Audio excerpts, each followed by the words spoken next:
Good afternoon, everyone. So before I begin, I just want to ask, who in the crowd has been affected by divorce? Indirectly, directly, your neighbors? I don't know. Well, I have, and as a child of divorce, I just want to tell you the first thing that came to my head. It's all my fault.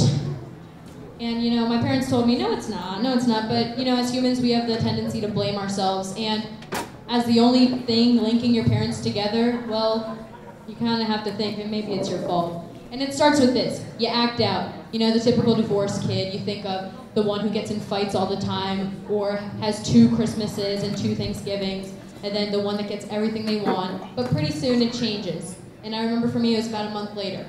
You start realizing, oh, I could get this new iPhone, or a credit card, or my personal favorite that I never got, the divorce dog. Please, Mom. And you realize that it's happening, so we need to find the upside to it.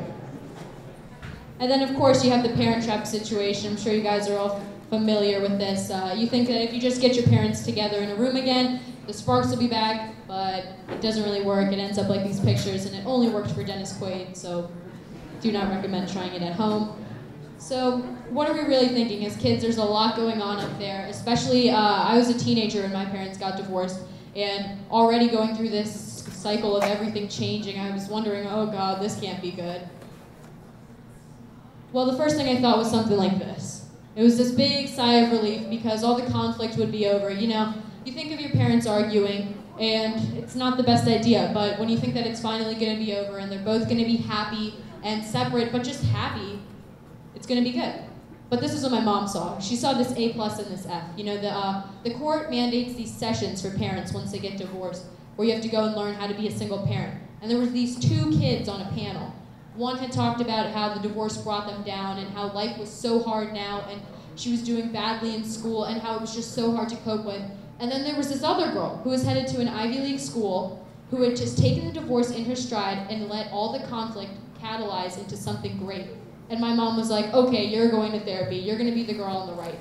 So she sent me to the National Family Resiliency Center. I was in 7th grade and I started talking to someone who's actually in the room, Dr. Risa Guerin, she's back there.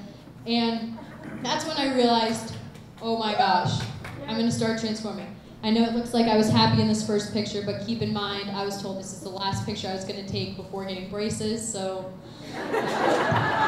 had to embrace the moment.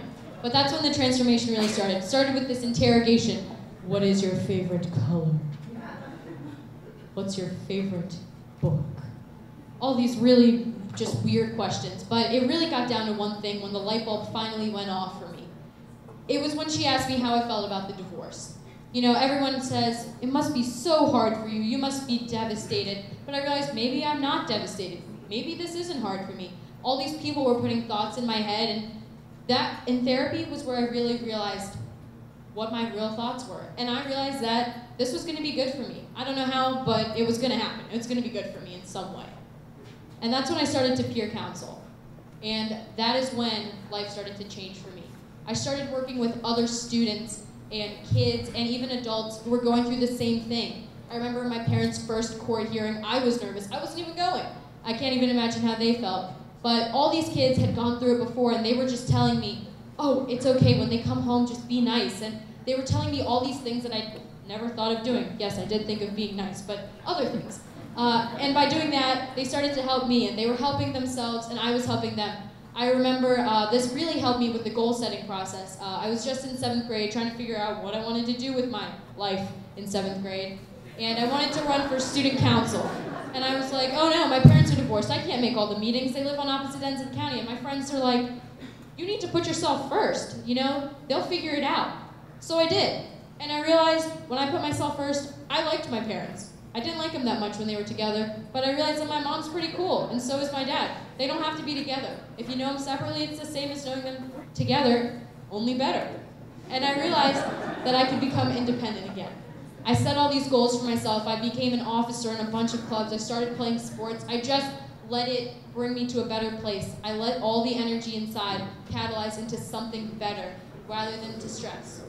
So when you're coming to this road, when there's 2 sides, you know, the side of self-pity, which most people will take, and the side of changing things into a catalyst, I urge you to take the side that changes things into a catalyst because, well, all you really have at the end is yourself. Thank you.